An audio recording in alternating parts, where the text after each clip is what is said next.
Hello guys, MS classes की इस video में आपका बहुत बहुत स्वागत है। आशा करता हूं कि आप सभी बहुत अच्छे होंगे और आपके अकाउंट्स की प्रिपरेशन भी काफी अच्छी चल रही होगी। तो गाइस, क्लास 11th अकाउंट्स की आज हमारी वीडियो नंबर 37 है और चैप्टर हमारा कौन सा चल रहा है? चैप्टर हमारा चल रहा है स्पेशल पर्पस सब्सिडरी बुक। तो गाइस, आज की वीडियो नंबर 37 में हम chapter special purpose subsidiary book का एक और टॉपिक डिस्कस करेंगे जिसका नाम है सेल बुक, और या जिसे हम गाइस सेल जर्नल भी बोल देते हैं। लेकिन गाइस, ये टॉपिक स्टार्ट कराने से पहले मैं आपको थोड़ा रिमाइंड करा देता हूँ कि इससे प्रीवियस वाले वीडियो हमने क्या डिस्कस किया था। इससे प्रीवियस वाले वीडियो में गाइस हमने परचेस बुक डिस्कस की थी और वो सारी बातें मैंने आपको बताई थी कि आपको ये बातें ध्यान में रखनी है जब भी आप परचेस बुक बनाओगे, वरना गाइस आप क्या करोगे, परचेस बुक को सही बनाते हुए भी आप उसको गलत कर जाओगे। ठीक है, उसके बाद मैंने आप फॉर्मेट उसका परचेस बुक का फॉर्मेट कराया था। उसके बाद हमने एक छोटा सा क्वेश्चन भी आपके साथ डिस्कस किया था। तो चलिएगा जल्दी से हम आज की वीडियो को स्टार्ट कर लेते हैं। आज की वीडियो में गाइस हम वही करेंगे, यानी कि सेल बुक का पहले हम देखेंगे, उन बातों को देखेंगे कि जो आपको ध्यान में रखनी है जब भी आप सेल बुक बनाएंगे। ठीक है, उसके बाद सेल बुक का फॉर्मेट और लास्ट में हम एक छोटा सा क्वेश्चन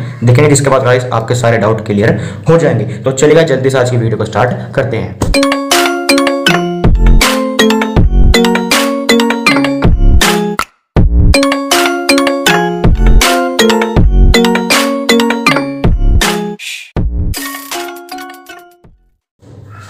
तो गाइस, ये रहा सेल बुक। ठीक है, सेल बुक ये बात कुछ बातें लिखी है मैंने, 1 2 3 4 ये 4 पॉइंट मैंने आपको लिखे हुए हैं और ये 4 पॉइंट गाइस आपको पता होने चाहिए जब भी आप ये सेल बुक बनाओगे। ठीक है, पहला पॉइंट क्या कहता है कि all credit sale of good are recorded in sale book. सबसे पहली तो बात यह है, अगर कोई सामान हम बेचते हैं, उधार कोई सामान हम बेचते हैं, तो वो कहाँ पे लिखा जाएगा? सेल बुक्स में लिखा जाएगा। अगर कैश में बेच रहे हैं तो कहां पे जाएगा? वो कैश बुक में जाएगा। दूसरा पॉइंट कहता है if good such as machinery furniture etcetera in which firm is not deal is sold on credit और cash it will not be recorded in the sale book. कहने वाली बात ये है गाइस, इस पॉइंट में लिखा हुआ है, देखो एक कंपनी है जो इलेक्ट्रॉनिक का सामान बनाती है। ठीक है, इलेक्ट्रॉनिक का सामान बना रही है, लेकिन वो बेच क्या रही है? फर्नीचर बेच रही है।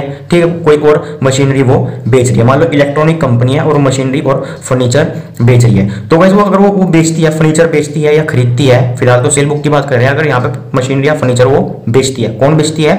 एक कौन सी कंपनी बताई थी मैंने आपको? कंपनी बताई थी मैंने आपको, इलेक्ट्रॉनिक कंपनी। इलेक्ट्रॉनिक कंपनी कोई मशीनरी बेच रही है, फर्नीचर बेच रही है, तो उसको हम सेल बुक में नहीं लिखेंगे। ठीक है, चाहे कैश में बेचे चाहे वो क्रेडिट में बेचे। अगर कैश में बेचता है तो उसको हम कैश बुक में डाल देंगे, अगर क्रेडिट बेचता है तो उसको हम कहाँ पे लिखेंगे? उसको हम जनरल प्रॉपर में लिखेंगे। जनरल प्रॉपर क्या है उसको भी हम अपनी आगे आने वाली वीडियो में बहुत अच्छे डिस्कस करेंगे, तो आप चैनल को सब्सक्राइब जरूर कर लें। ठीक है, तीसरा पॉइंट क्या है? The amount of purchase to be recorded in the purchase book is always arrived at after deducting trade discount. यानी गाइस, ट्रेड डिस्काउंट मिलेगा आपको। ठीक है, क्वेश्चन में तो मान लो आपने जो है 10,000 का सामान बेचा, उसके ऊपर जो है 1,000 रुपये का ट्रेड डिस्काउंट है, तो ट्रेड डिस्काउंट हमने लेस कर दिया।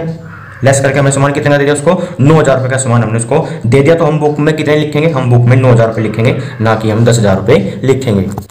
और गाइस, लास्ट पॉइंट में लिखा हुआ है GST after deducting trade discount. यानी गाइस, जो जीएसटी लगेगा वो हमेशा जो है फाइनल अमाउंट पर लगेगा। जैसे कि मान लो गाइस, इसमें 10,000 के सामान हमने कोई बेचा, उसमें जो है 1,000 रुपये का हमने ट्रेड डिस्काउंट लेस कर दिया, तो जो जीएसटी लगेगा, जीएसटी किस पे लगेगा? जीएसटी आपका 9,000 रुपये लगेगा, ना कि 10,000 रुपये पे लगेगा। तो ये जो 4 पॉइंट है ये आपको पता होने चाहिए जब भी गाइस आप सेल बुक बनाओगे, वरना गाइस आप जो है सही क्वेश्चन को भी बहुत से बच्चे गलत कर जाते हैं, क्योंकि गाइस उन्हें ये 4 पॉइंट नहीं पता होते। और भी गाइस अगर 1-2 पॉइंट इंपॉर्टेंट आता है तो मैं आपको क्वेश्चन के साथ ही उसको क्लियर करा दूंगा। तो चलिएगा जल्दी से हम जो है सेल बुक का फॉर्मेट भी देख लेते हैं।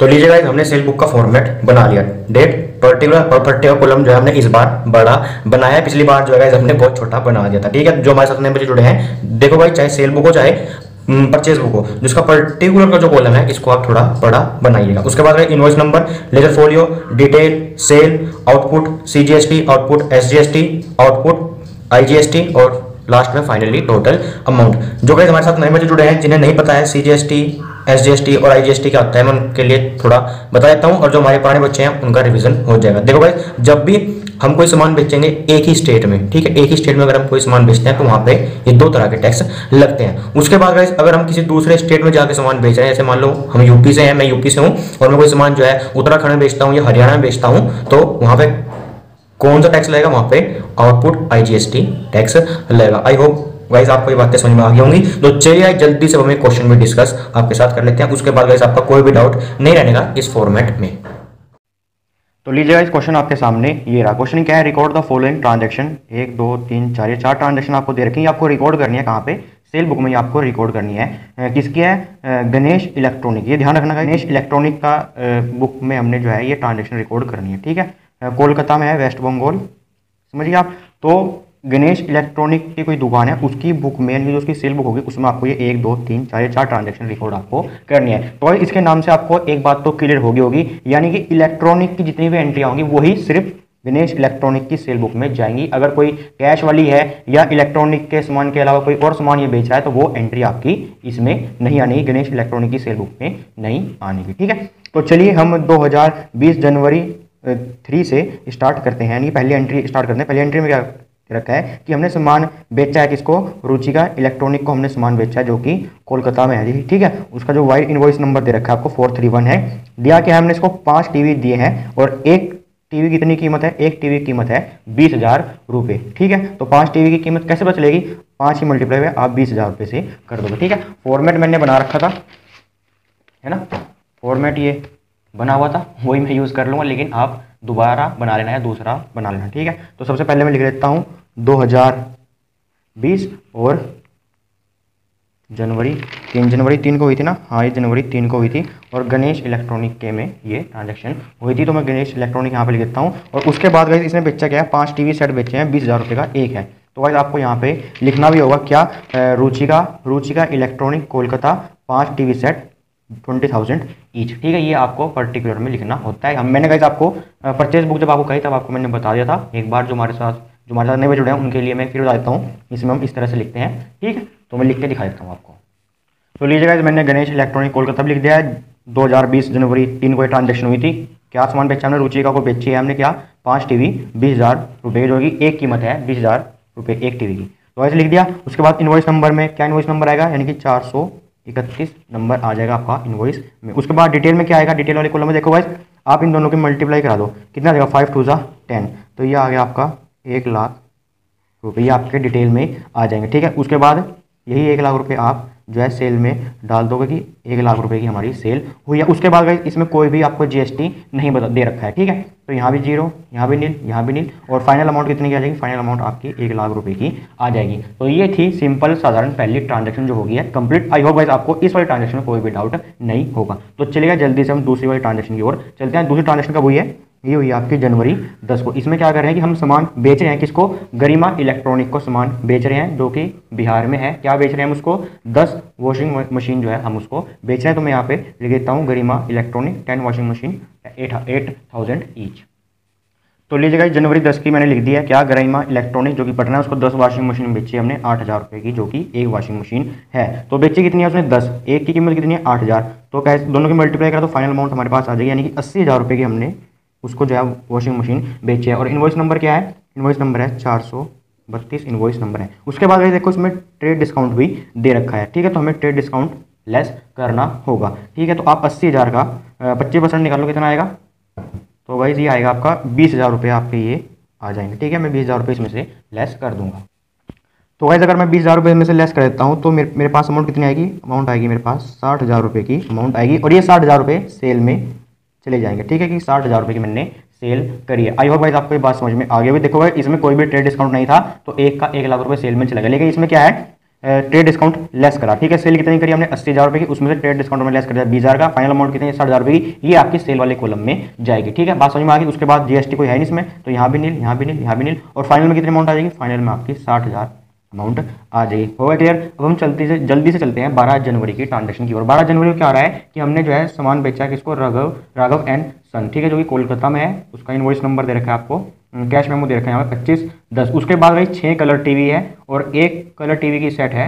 एक टीवी की सेट की कीमत कितनी है, 18,000 रुपये एक टीवी की कीमत है। बेचे कितने हमने उसे, 6 टीवी हमने उसको बेचे हैं। उसके बाद इसमें जो है आपको ट्रेड डिस्काउंट भी दे रखा है, 15% का इसमें ट्रेड डिस्काउंट है। तो सबसे पहले हम क्या करेंगे, यहाँ पे 12 जनवरी लिखेंगे और यहाँ पे हम जो है राघव एंड सन लिख देंगे, 6 कलर टीवी और 18,000 रुपये। ठीक है, वो डिटेल में आ जाएंगे और फिर हम लेस कर देंगे 15%, यानी कि उसका 15% निकाल के फिर हम यहाँ पे लेस कर देंगे। तो चलो भाई जल्दी से मुझे करके दिखाओ इसको, क्या करें, रिकॉर्ड कर ली। अच्छा, ट्रांजेक्शन आपने ध्यान से नहीं पढ़ी है, मैंने आपको कहा था कि देखो चलो एक बार ट्रांजेक्शन ध्यान से पढ़ो। ये रही ट्रांजेक्शन क्या है, ट्रांजेक्शन आपसे कहा गया है अब, ठीक है, हाँ, सोल्ड टू राघव एंड सन कोलकाता, जिसका जो है विद कैश नंबर ये है। ठीक है, तो यहाँ पे क्या है, कैश नंबर, कैश मेमो, यानी कि इसका मतलब क्या है कि ये ट्रांजेक्शन जो कैश में हो रखी है, तो ये वाली ट्रांजेक्शन आपकी सेल बुक में नहीं आने की। मैंने जब क्वेश्चन स्टार्ट किया था पहले ही आपको बता दिया था कि वही सारी transaction Ganesh electronic cell book में आएंगी जो कि उधार बेची गई होंगी, प्लस अगर इलेक्ट्रॉनिक के अलावा अगर कोई सामान होगा तो वो भी आप इसमें रिकॉर्ड नहीं करने के। तो ये कैश वाली आ गई, तो इसलिए ये ट्रांजेक्शन आपकी इसमें नहीं आने की। उसके बाद हम चलते हैं 16 जनवरी को। 16 जनवरी को क्या हो रहा है कि सोल्ड टू नितिन कंपनी जो कि रांची में है, उसका विद इनवॉइस नंबर कितना दे रखा है, यानी कि ये तो आएगी, अगर यहाँ पे कैश में होता फिर नहीं आती है, उसका 433 दे रखा है। और यहाँ पे क्या है कि 8 म्यूजिक सिस्टम ने उसको बेचे हैं और एक म्यूजिक सिस्टम की कीमत कितनी की है, 15,000 रुपये की। तो टोटल कैसे चलेगा, 15,000 की मल्टीप्लाई आप 8 से करा दोगे। उसके बाद ट्रेड डिस्काउंट दे रखा है 20% और इसमें जीएसटी भी दे रखी है आपको 18% की। ठीक है, एक और बात ध्यान देने वाली बात है, इसमें जीएसटी आ गया है। ठीक है, जीएसटी इसमें आ गया है। तो पहले तो हम चलो लिख लेते हैं, यहाँ पे मैं जो है 16 जनवरी लिख लेता हूँ और ये सब कहानी लिख लेता हूँ कि नितिन कंपनी का नाम और कितने सिस्टम बेचे हैं वो लिख लेता हूँ और ट्रेड डिस्काउंट लेस करके मैं यहाँ पे लिख लेता हूँ पहले। तो लीजिएगा मैंने लिख लिया है। ठीक है, 8 म्यूजिक सिस्टम और एक सिस्टम की कीमत कितनी है म्यूजिक सिस्टम की, 15,000 रुपये। तो इन दोनों की मल्टीप्लाई करा दो तो हमें फाइनल अमाउंट मिल जाएगी। तो कितनी आएगी, 15,000 और 8, तो गाइस ये आएगी आपकी 1,20,000 रुपये। ठीक है, उसके बाद इसमें ट्रेड डिस्काउंट भी है, तो ट्रेड डिस्काउंट हम क्या करेंगे, जैसे हमने ऊपर यहाँ पे लेस किया था वैसे ही हम ट्रेड डिस्काउंट यहाँ भी लेस कर देंगे। तो आप 1,20,000 रुपये का 20% निकाल लो।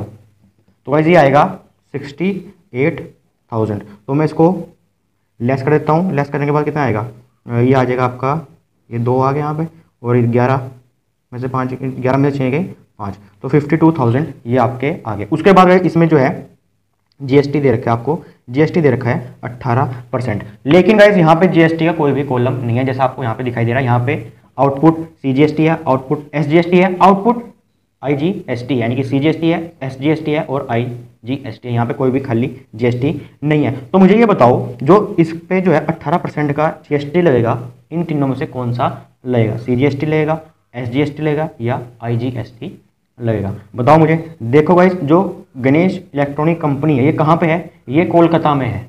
ठीक है, और कोलकाता कहाँ पे है, ये आपका पड़ता है वेस्ट बंगाल में, यानी कि बंगाल में आपका ये पड़ता है। उसके बाद गाइस, लेकिन जो हमने सामान बेचा है नितिन कंपनी का वो कहाँ पे है, वो रांची में है। और रांची कहाँ पे है, रांची कहाँ पे है, रांची जो है झारखंड में आपका पड़ता है। ठीक है, उसके बाद गाइस यानी कि स्टेट तो अलग ही हो गए, है ना।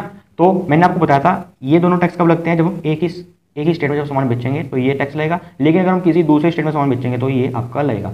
तो कोलकाता का सामान कहाँ पे जा रहा है, झारखंड में। वेस्ट बंगाल का सामान कहाँ पे जा रहा है, झारखंड में, यानी कि स्टेट क्या हो गए, चेंज हो गए। तो यहाँ पे जो जीएसटी लगेगा वो कौन सा लगेगा, आईजीएसटी लगेगा 18%। तो गाइस 52,000 का 18% निकाल लो। तो गाइस ये आएगा आपका, ये आ जाएगा आपका 9,360 रुपीज़ आपके आईजीएसटी की अमाउंट आ गई है। ठीक है, तो ये सिंपली मैं इसमें अब इसको ऐड कर देता हूँ। तो कितने आ जाएंगे, ये हो जाएंगे आपके 06316। तो ये होगी आपकी फाइनल अमाउंट। इसको हम कहाँ पे डालेंगे बताओ, यहाँ पे ना, ये गलती मत करना। यहाँ पे क्या आएंगे, यहाँ पे सेल वाली अमाउंट है, कितनी सेल करी है, यहाँ पे सेल वाली अमाउंट आ गई 52,000, यहाँ पे जाएंगे। आउटपुट जीएसटी में कुछ नहीं, आउटपुट एसजीएसटी में कुछ नहीं, लेकिन आईजीएसटी में कितने आ जाएंगे 9,360। ठीक है, उसके बाद फाइनल अमाउंट में कितने आ जाएंगे 613,660। ठीक है, तो ये बात आपको पता होनी चाहिए। देखो बहुत से बच्चे इसी को यहाँ पे डाल देंगे, लेकिन ये वाली मिस्टेक आपने नहीं करनी है। तो गाइस ये हमारा क्वेश्चन हो गया है कंप्लीट, हम टोटल इसका कर लेते हैं। तो लीजिएगा हमने टोटल भी कर लिया। सेल का टोटल कितना आ रहा है, 2,12,000 रुपये, और आउटपुट सीजीएसटी में कुछ है ही नहीं, ऐसे ही आउटपुट एसजीएसटी में भी नहीं लाएगा टोटल। उसके बाद आउटपुट आईजीएसटी का टोटल 9,360, और उसके बाद ये फाइनली टोटल हमारा आ चुका है। तो भाई क्वेश्चन हमारा यहाँ पे हो चुका है कंप्लीट। अगर इस क्वेश्चन से रिलेटेड अगर आपकी कोई भी क्वेरी तो आप मेरे से नीचे कमेंट बॉक्स में पूछ सकते हैं, मैं जल्द से जल्द आपकी क्वेरी को सोल्व करने की कोशिश करूंगा। इसके अलावा गाइस क्लास 11th अकाउंट्स की बुक में किसी भी चैप्टर के किसी भी क्वेश्चन में अगर आपकी क्वेरी है तो गाइस आप हमारा डाउट ग्रुप ज्वाइन कर सकते हैं, जिसका लिंक आपको नीचे डिस्क्रिप्शन बॉक्स में मिल जाएगा। लेकिन कंडीशन एक है, सबसे पहले गाइस आपको प्ले स्टोर से टेलीग्राम ऐप को डाउनलोड करना होगा। उसके बाद गाइस इस वाले लिंक को आप ओपन कर पाएंगे और हमारा डाउट ग्रुप जो है आप ज्वाइन कर पाएंगे। और गाइस आप हमें इंस्टाग्राम पे भी फॉलो कर सकते हैं। इंस्टाग्राम पे मैं आपके लिए गाइस इंपॉर्टेंट एमसीक्यू क्विज वगैरह लेके आता रहता हूं, जो गाइस आपको एग्जाम में काफी हेल्प करेंगे। ठीक है, तो गाइस आप हमें इंस्टाग्राम पे फॉलो कर सकते हैं, इंस्टाग्राम का लिंक भी आपको नीचे डिस्क्रिप्शन। तो चलिए बच्चों, आज की वीडियो को बस हम यहीं पे एंड करते हैं। Thank you class.